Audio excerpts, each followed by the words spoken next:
Hi, I'm Father Ken Metz. I'm a retired priest here at All Souls Parish in Sanford, Florida.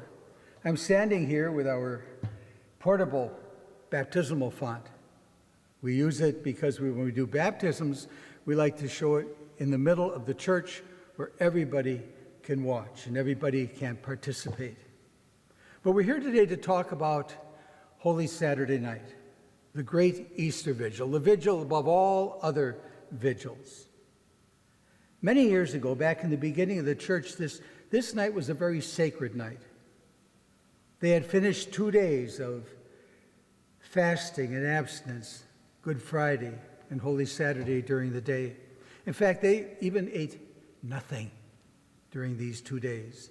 Perhaps maybe bread, perhaps some water. But it was a time of really sort of experiencing what death is about.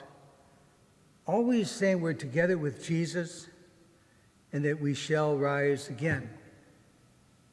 And they would celebrate that rising up with the vigil that usually began at sundown and would end with Mass sometimes in the morning. Some records say they had Mass at 3 in the morning. Other people said they waited until dawn. But it was a night spent in prayer.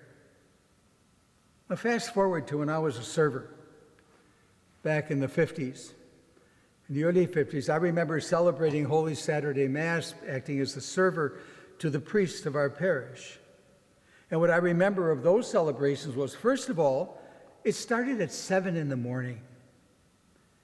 We had water in they were garbage cans. They were big cans of water. And these were blessed. This was going to be the water that was going to be used for baptisms. We also ended up with a very quick Mass. What happened between the vigil and then the way it's celebrated when I was a child? So they forgot.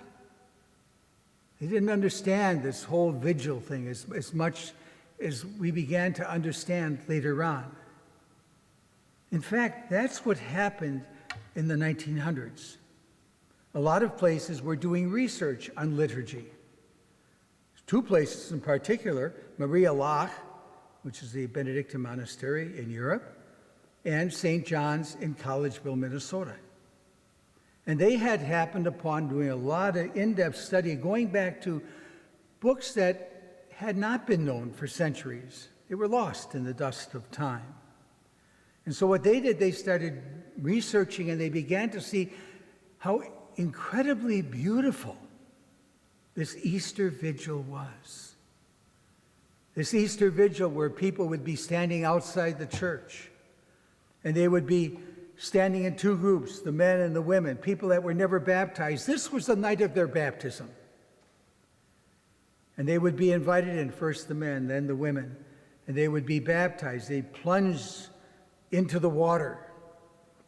Plunge meaning that they're being plunged into the death and resurrection of Jesus. And then they came out. They were vested in white.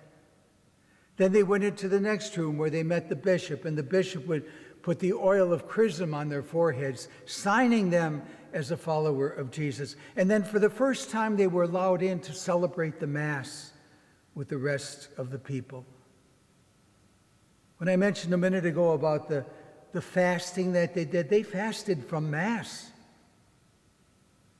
Holy Saturday, there's no record of Mass being celebrated back in the old days on that day. This was the day of the tomb, the quiet time. But then once they got into the Mass, they would have psalms and hymns, and then they would be spending their whole night in prayer. St. Augustine called this night the greatest of all the nights. He said it's the mother of all vigils.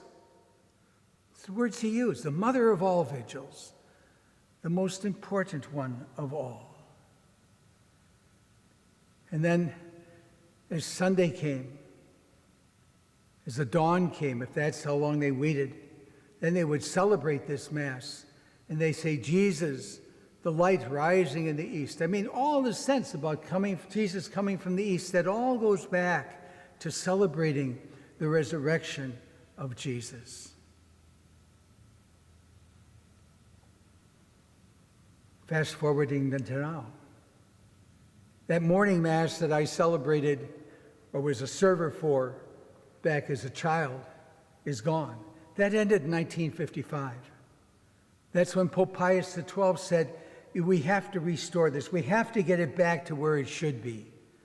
And he's the one that installed the new changes, the changes in the liturgy. A lot of people think that all the changes came after Vatican II. That's not true. There were many things happening before that. Many things trying to call us all back to celebrate what it's really all about. So the Easter Vigil, the mother of all vigils, is the most important feast in our calendar. It's a day for all of us to renew our own baptismal vows. It's a day for us to say yes to following Jesus. It's a day for us to say, yes, I have died with Christ, and now I rise with him. And that all started in this simple font when we were baptized in the name of the Father, and of the Son, and of the Holy Spirit.